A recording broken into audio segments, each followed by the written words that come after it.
Mr. G.D. Sharma, Principal Consultant, Beeline HR Advisory and Independent Director, Tamil Nadu Petro Products Limited, Manali Petrochemicals Limited.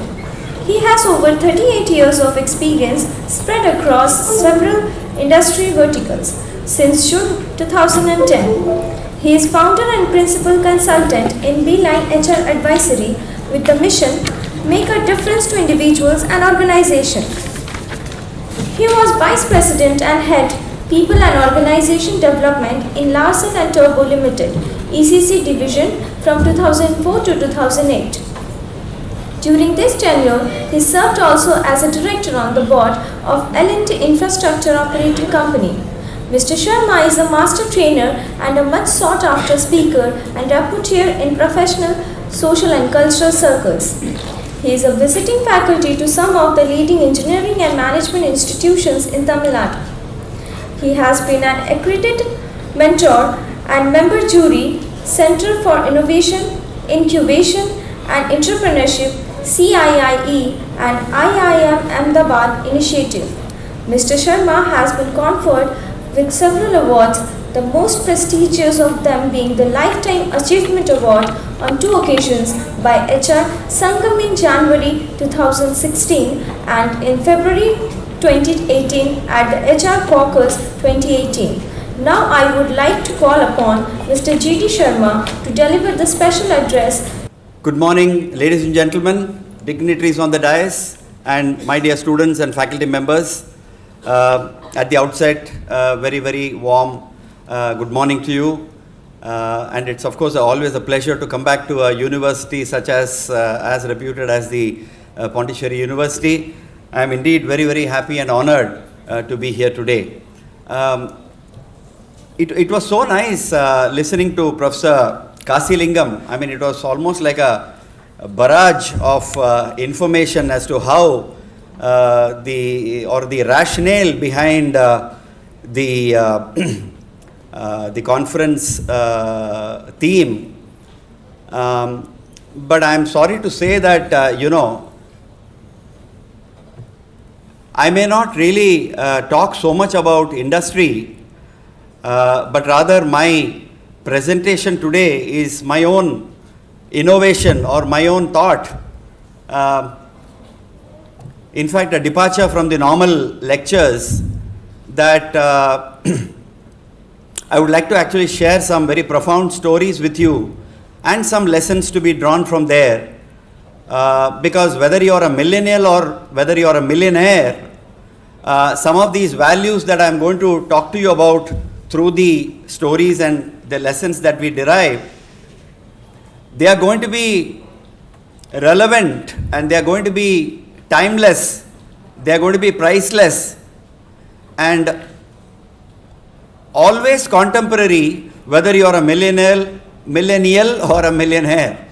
So I thought, that would be a very relevant kind of a theme to take, because otherwise the panel discussions are all so much enriched by topics and themes which are all contemporary in today's world. But something that is timeless is nature, and it's a pity, it's a tragedy rather, that we are abusing and misusing nature so much today. And if you actually see some of those presentations from international scientific bodies, including NASA and the like, you may not prefer to have any lunch or dinner today. I mean, it may be very difficult to even eat something today, or for that matter, not only today, but for a few more days. It is so scary. It is so scary. So I think we need to go back to nature, and at the same time, as young individuals, I would like to also suggest to you, because we can't advise, I can at best suggest to you that we must always introspect into our own nature as well. What is our nature and how are we really resonating with the rest of the team wherever we may be? So without much ado, let me go through my presentation as quickly as possible. But I'm sure you will remember some of these stories that I have to narrate. That's the starting of going back to nature, because every morning we have we have a confrontation with nature in the form of this egg, right? So that's the key lesson for you guys. If an egg is broken by outside force, life ends. Obviously we know that. But if the egg is broken from the inside, life begins. And so all development, all growth, whether you want to be a millionaire or whether you want to remain a millennial, is all depending upon what we have inside as our own motivation, as our own inspiration, etc. Before we get into those lessons, I just want to show you some very typical caricature. This was a caricature from the 1950s when a typical American parent tells the child to have his breakfast very quickly and complete it, because there are millions starving in China and Africa and Southeast Asia and of course India. This was in the 1950s when we were born, But today, the same father is telling the child, you better do your homework much more diligently, because there are millions of children studying better than you in India and in China. No claps for you? Please clap for yourself. Because that's what you are, right? You go into this world full of hope, full of energy, full of inspiration, and I'm sure the world will hug you, give you a great embrace, and then grow you into a millionaire if that's what you have in yourself. So today I think war for talent, where we are actually talking about the Third World War, which is actually a war. And in fact the joke is that the war is over and talent has won the war. So that's the next part of the quotation, that while there could be a war for talent which is very strategic for the organization and almost a critical driver for performance, the war is actually over because talent has won. And 30 of you out of 93 have got placement, so that's a proof, right? Okay, so what is today's reality? I think Professor Kasilingam has more than said whatever is today's reality. Disruptive technology, in the sense that the way we work, the way we do business, and obviously the way we live. Today Industry 4.0 is actually talking about interconnectivity and of course Internet of Things and artificial intelligence and all that. And of course there is a shrinking lifespan of companies, except maybe companies like DuPont, of which a representative is sitting on the dais, and maybe IBM and organizations such as that, or Shell. There are organizations which are disappearing by the wayside. Of course, thanks to moral values not being in place. So you're going to discuss that during the day sometime or tomorrow. And of course, business models are today based on value creation and of course meeting stakeholders' requirements and not just customers' requirements or customers' voice, etc. We are talking of course about the triple bottom line, or what is called as profitability, people and planet. So organizations today, thanks to ITC, which was a pioneer of this concept, I think we are talking about the 3P concept much more than in the past today. But the real challenge in organizations is to leverage technology, at the same time put the H back into the human resource, because the H is missing in human resource today thanks to technology and thanks to number crunching by organizations. I think it is now time that we put the H back into HR, and that's one major challenge for all of us. So what is the industry expecting from you? Just 3 things, right? One is your thinking ability. Can you stand on your feet and think and solve problems and solve issues? Because we want problem solvers, not problem presenters in organizations today. And so whether you crunch data or whether you use intuition, we want problem solvers and solution finders. The second, of course, is been established very well by research all over again and again and again over several decades, that the ability to work together in teams is one of the most challenging competencies that you will have to keep on sharpening during your career, all through your career and right up to the end and even beyond that. So, and the second of course is your ability to communicate and be a clear communicator, concise communicator, and not necessarily a good command over language is not communication. Yeah. So I think assertive communication, being able to say what you think is right, is very important in that situation as young budding managers. So at the end of the day, it's all about people and not about strategy and the hard stuff. Yeah. So what can we really learn if we were to cope up with such kind of a disruption in technology and such market situations where jobs are difficult to find and jobs are difficult to retain? What can we really learn from nature? The first, of course, is the bamboo tree. I had the opportunity, of course, of visiting some bamboo gardens in Japan and bamboo forests in Japan, etc. But you know something? Let me just close that. This doesn't work. It says blank, but it doesn't blank out. Can you just blank that slide? You know, if you were to go to your garden, backyard, and plant a bamboo sapling, you will water it, you will perhaps sing to it, Shanbagame, etc., or whatever, and you will do all that is possible in agriculture, but for first year, for the second year, for the third year, for the fourth year, and for the fifth year, 60 months, there will be no sign of anything coming up beyond or above the ground. But exactly, can you blank it, open it again? But exactly after 5 years, the bamboo sapling starts shooting up from the ground and can rise up to as much a height as a 10-storied building in the next 80 days or in the next 90 days. It can grow up to about 90 feet high, 100 feet high in the next 90 days.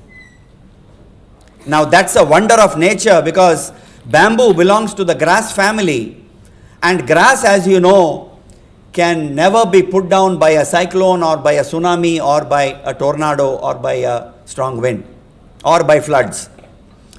The grass will only bend, but it will never end.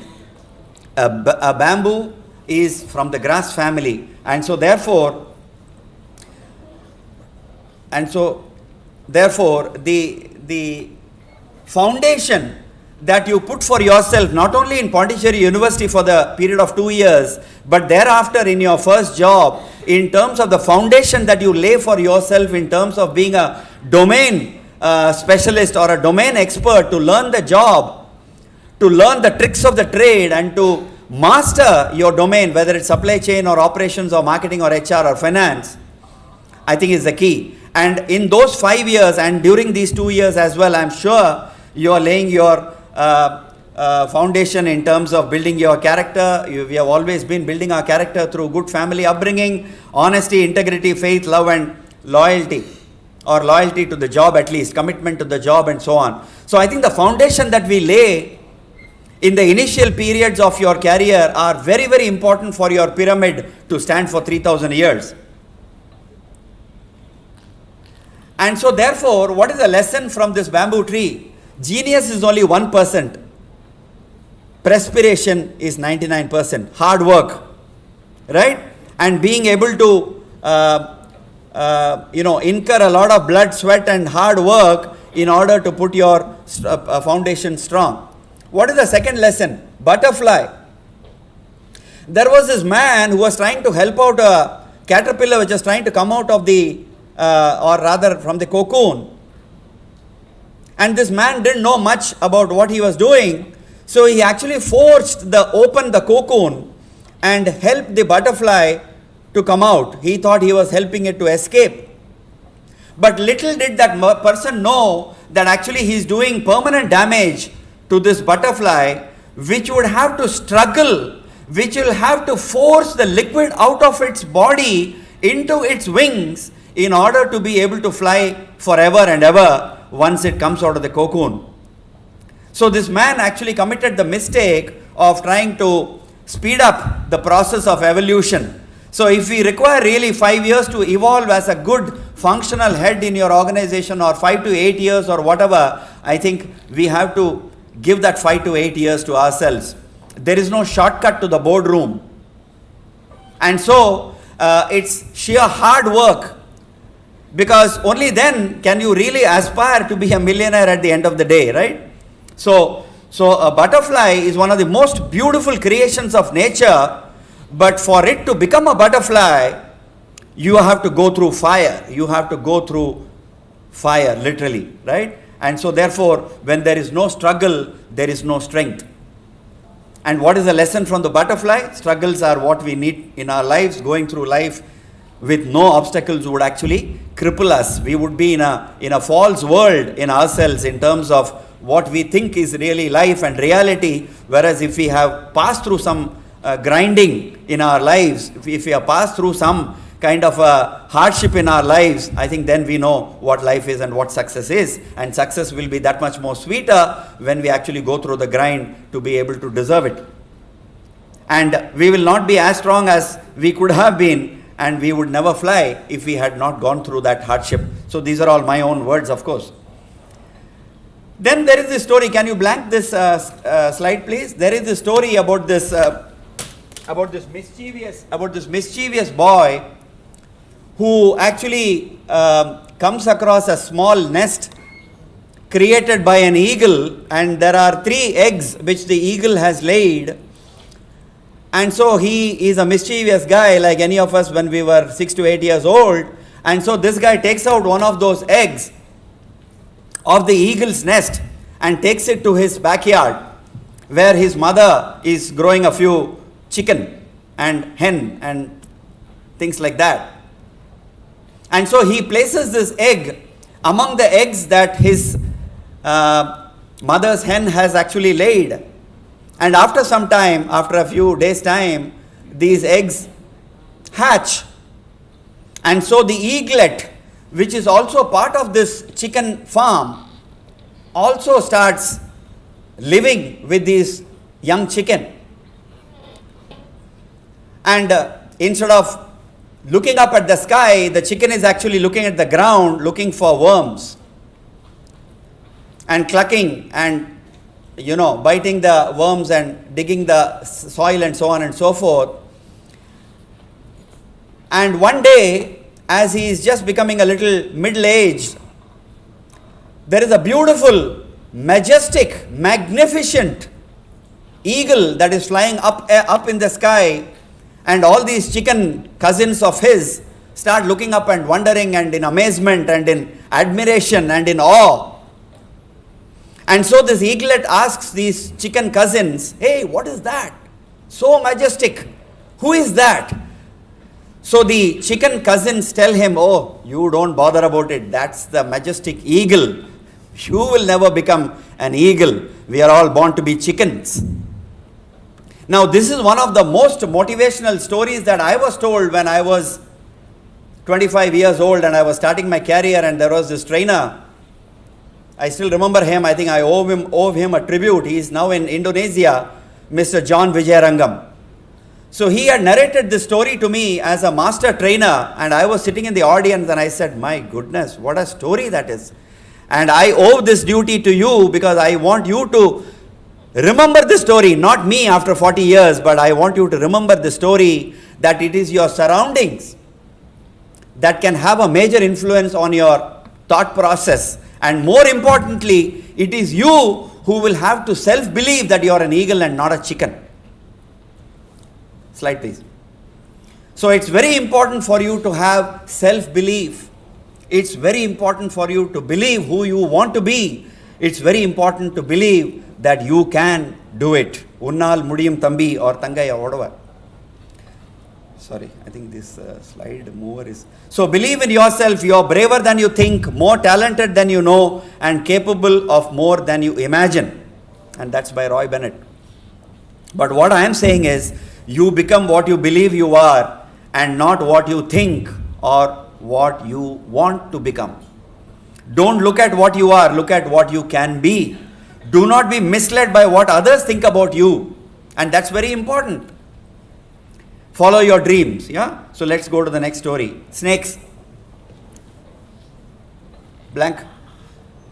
Now the snakes can be dangerous creatures, no doubt about it. I too am very scared about snakes. But snakes shed their skin 2 to 3 times in a year. And when they are older, maybe once in a year or once in 2 years. Now they shed their skin every so often because they want to grow, because they want to adapt to the changing circumstances, they want to adapt to the situations around them, and they want to adapt their body to the climatic conditions of the outside world. And so, like we remove our socks from our feet, the snakes can actually shed their skin as often as they think it is necessary. So the point is, do we want to change? Now, E.M. Foster, one of the greatest authors, has said that we must be willing to let go of the life we have planned so as to have the life that is waiting for us. It's very important. I'm sure this is a lesson for all of us, including the faculty members. We should learn to let go so that we can embrace more. There is an organization that I know of in Bangalore. It's a BPO organization on medical transcriptions. They have a fantastic HR practice for HODs, which could be something like GMs or AGM, DGMs or whatever the designation may be, it's not important. For heads of functions, for heads of delivery and heads of operations and all of that, they have an HR principle that every 2 years in their appraisal they have to commit that they will delegate 30% of their current job to their next in line, in order that they can take 30% from their boss, who will also delegate at the end of that day. So the point is that can we really empty a little space for ourselves so that we can take on more responsibilities? And this actually is so true for the seniors rather than so much the juniors. But the lesson for the students is that, are we really willing to change? So learn to move out of your comfort zone. Today you are a student, right?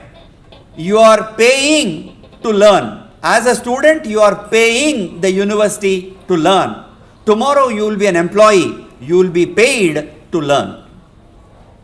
You will be paid to learn. That means that you have to keep on learning, and for being able to learn, you must be able to shed a little bit of your old theories, old knowledge, and replace it by current knowledge, which will make you actually more contemporary. Shed unproductive habits. Some of us we carry our habits all along. Now, as a student, you might have a few habits that you might like to actually shed and take on some more work-related habits which will help you. For example, reading the newspaper. I'm just being very honest with you. Reading the newspaper, I'm sure many of us don't do that. But it will be necessary for you, once you get onto the corporate world, to be in touch with what's happening, not only in terms of politics, but also in terms of economics.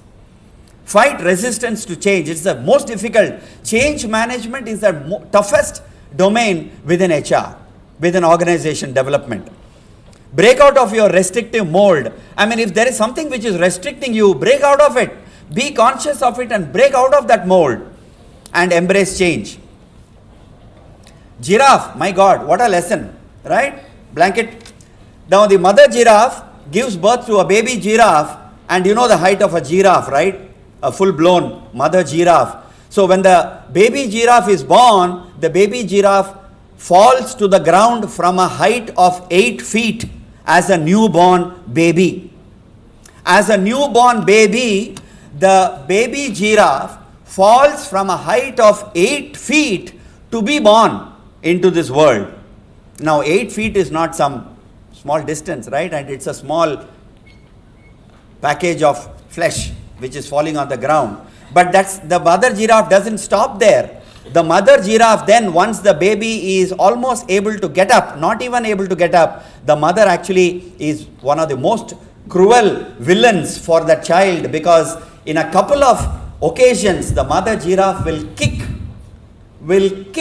the baby giraffe for hundreds of feet, for tens of feet beyond, and the ball, it's like a muscle ball, it's like a ball of flesh which will actually go and land several feet away. And the baby giraffe at first is confused. It really does not know what is happening to it. I was born into this world, but I am flying. Most of the time I am flying off the ground. What's happening to me?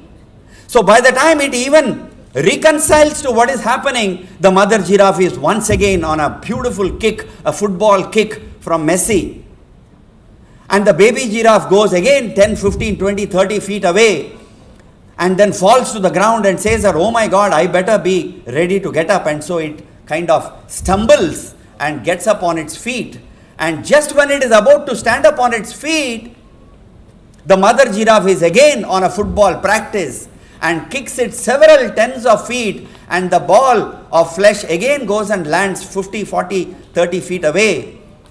And then perhaps wisdom dawns on this young brain to say that I better get up and start running, because otherwise my mother is going to kick me again. And that's exactly what the mother wants to teach the child.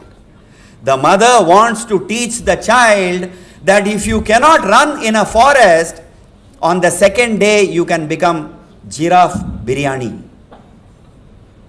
And mind you, the wild animals just love young, fresh meat. And if that young giraffe baby cannot run, then it is dead. So if you don't run, you are dead, is actually true for organizations today. It's true for business today. It's not enough if you show maybe 5% increment value on your top line and you grow by some 1% on net profit. No way. That same Rakesh Jhunjhunwala will not accept you, which your Kasilingam has said. Right? So Rakesh Jhunjhunwala or anybody for that matter, for the markets, will never accept an organization which is producing incremental value. You have to be able to run because others are galloping. No matter how hard you fall or the height from which you fall, it is your ability to pick up yourself up and get back on your feet to be able to face the challenge, right? And that's a very true thing, in the sense that when you're a trainee, when you're a management trainee, when you're a graduate trainee or whatever in your organization, you may not be kicked, but you will almost be.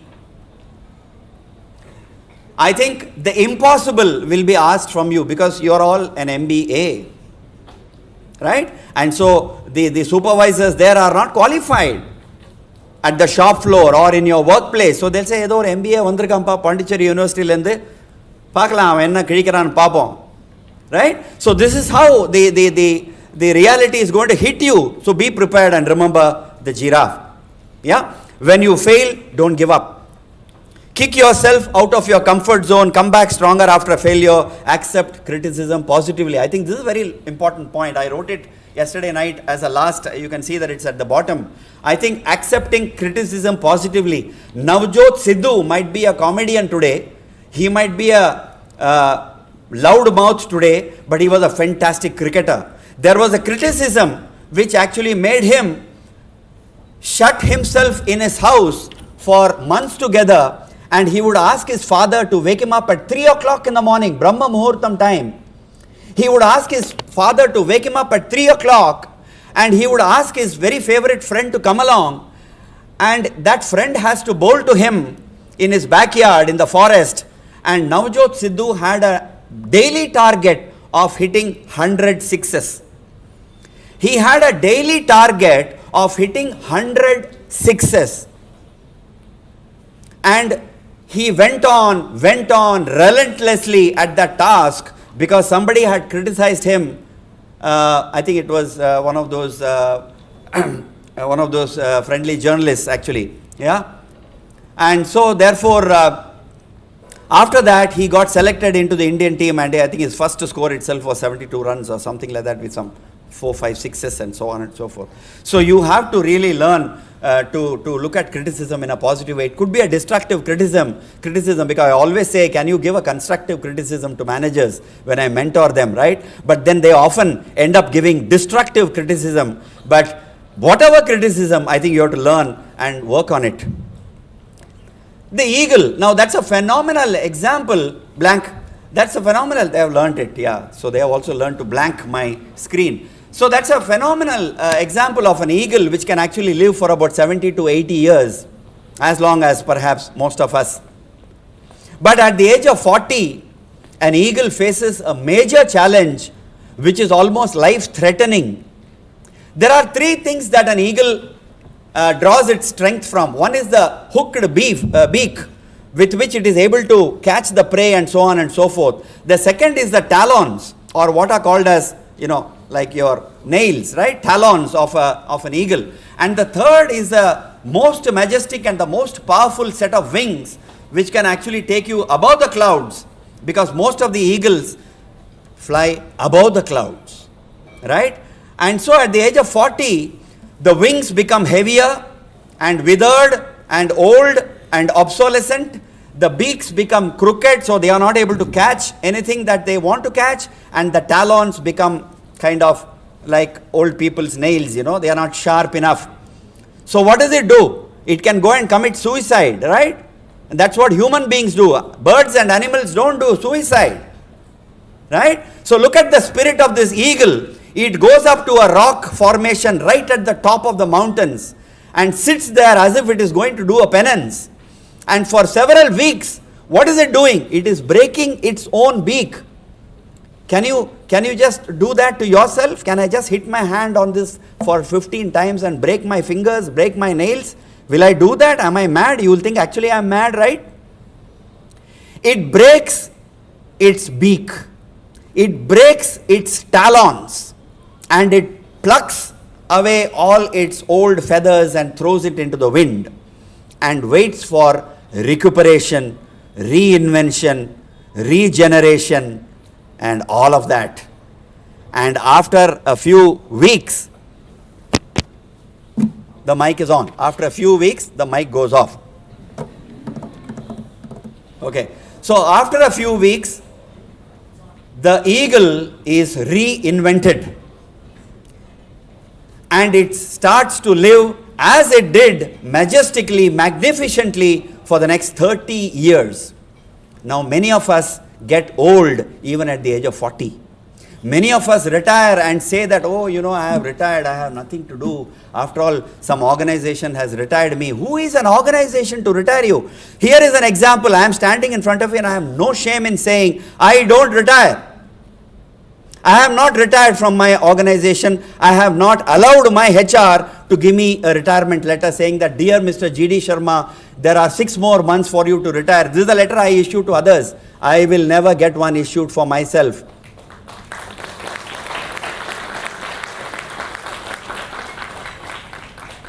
Can you guess my age? 58. Absolutely. I am always 58. Yeah? Okay. But 58 is not the age of retirement. I don't believe in retirement. In fact, in EID Parry Murugappa group, we had a retirement planning program. I actually played with that word retirement. And I said re-tire planning program. It is actually like retreading your tires.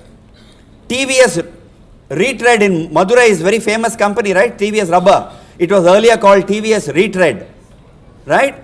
And so it is very important for you to retread yourself every once in a while. And today the way the world is moving, I think you will have to reinvent yourself every now and then. And that's very important. So all birds find shelter during a rain, but eagles avoid, or rather circumvent the rains by flying above the clouds, right? So there will be rains, there will be storms in your life, there will be storms in your career life. Ride above the clouds. No pain, no gain. One of the oldest principles of moral values: no pain, no gain. Right? It requires courage, it requires sacrifice and hard work to undertake painful change for the better. Right? And there are always people who will admire you and say, hey man, how did you rebound? How did you reinvent yourself? There is a group of women CEOs the other day, about 3-4 months back. They wanted me to do a program for them. And they said, sir, you think about something like we want to do something better and all that. So I said, what about reinvention? They said, wow, fantastic idea. I said, yeah, let's do a program on reinvention, right? And what a program it was. I mean, they contributed most of the points anyway, but I facilitated their understanding that it's necessary for us to completely reinvent ourselves every now and then. Perhaps one very good example, whom I admire, is of course Amitabh Bachchan. Recognize change and adapt to it.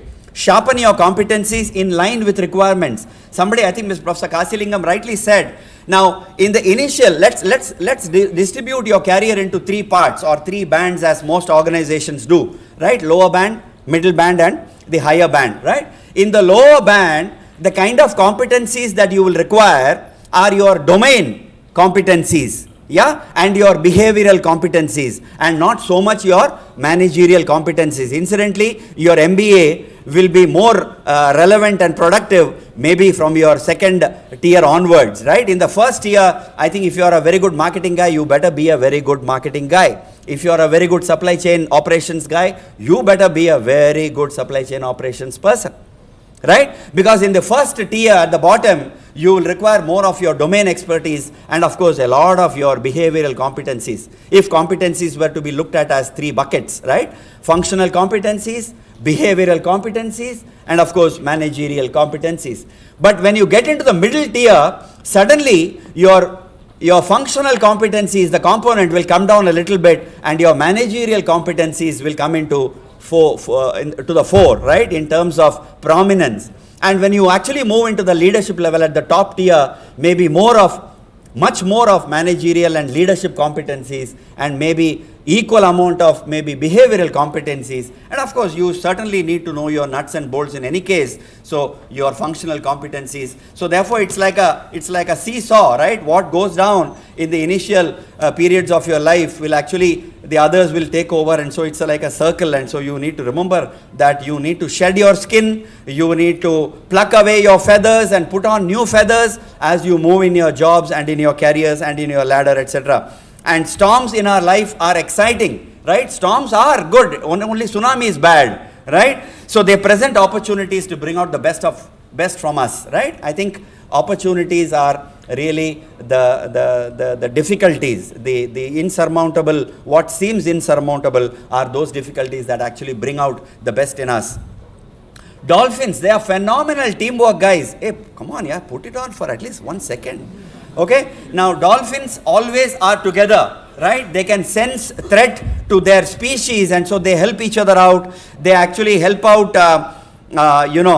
through touch, through non-verbal communication, right? Dolphins are phenomenally friendly mammals, right? And they are so cute, they are so easy to handle, and you will see a lot of these dolphin shows when you go, particularly abroad. They tried to bring some dolphins here into Chennai, but it died because of the heat.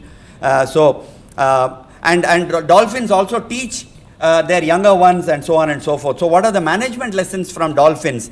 Know the importance of teamwork. Without teamwork, you are nobody.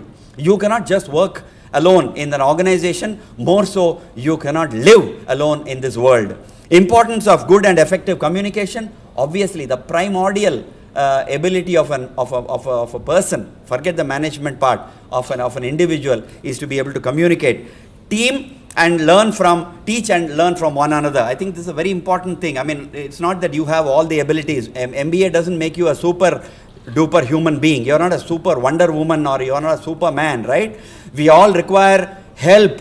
So therefore, my very favorite way of putting it in management is that we must complement and supplement each other, right? Complement is when you don't have something and somebody else has it, so he or she can complement your skill. So in a teamwork like organizing this conference, I'm sure many of you have had the help of other people, particularly those who are very good in crisis management. Somebody is very good in communication, somebody is very good at preparing that brochure which Professor Anjaneya Swami was so praiseworthy about, right? Was so full of praise and so on. So you require all kinds of people in this world, in an organization, in a team, to be able to get something done in an organization. And of course, dolphins love to ride the waves. They play a lot of games with each other. They are very playful.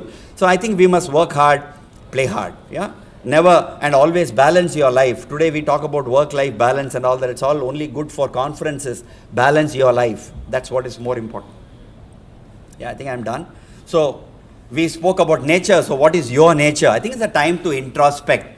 Go back homes at the end of the day, tomorrow, day after. Think about what is my nature? What should I do that can actually help improve me from what I was yesterday? I think that's the spirit. Now, then, if that continuous improvement, Kaizen, if you can apply it to your life, then what? What millionaire? You can actually become billionaires, right? And I think Rakesh Junjunwala is not a millionaire. Professor Kasilingam, he is a billionaire, right? So, reach out, go out to the world. The world is full of opportunities to learn something or the other. Keep an open mind, be aware of the world around you, learn from your experiences and share them. So, it's not Professor Kasilingam or the Department of Management Studies that can think of M's. They thought about 4 M's and all that. But I know of a great company called 3M, which I visited along with DuPont and 3M in 1985 when I went on a Rotary scholarship. Phenomenal company. 3M is a phenomenal company. So I have my 3 M's, right? You can be a millionaire only if you have self-motivation.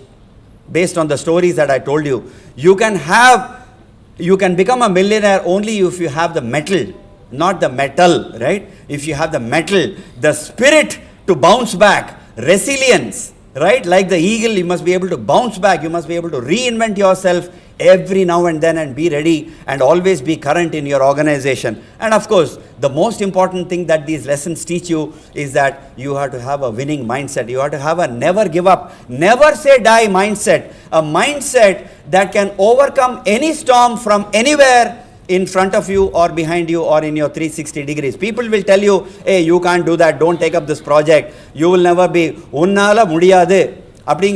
It seems, according to psychological research, that a child from the age of 3 or 2, whatever, when he or she starts to understand a mother's instruction saying, don't go there, don't touch this, don't jump from there, don't stand there, you will fall down, etc., etc. From the age of 2 or 3, right up to the age of 12 or 13, when the child actually is assertive enough to say, Mummy, stop advising me, I know what I am doing. Right up to that point, say from the age of 3 to the age of 13 or 3 to the age of 12, or 14, whatever you want to take numbers, in those 10 years, the society around us, including our family members, your uncles, aunties, chacha, bhatijas, bhanjas, and the whole world around you, anne, anni, every person for that matter, they tell you these 2 words 1,44,000 times in your lifetime. And you know what an impact it can make on your hard disk. And those 2 words are, you can't. You can't. Maths. Maths la mudiyadhu. Swimming. Moonjiya pare. No. Please learn to just take this from your ear and leave this from the other ear and say, I know what I want. I know what I will become and I am going to become. Whether it's a millionaire or whether it's a millennial, I think your mindset is the most important thing. I think if you decide, you can become. And that's the simple lesson from me. Thank you very much and my best wishes to you. Thank you.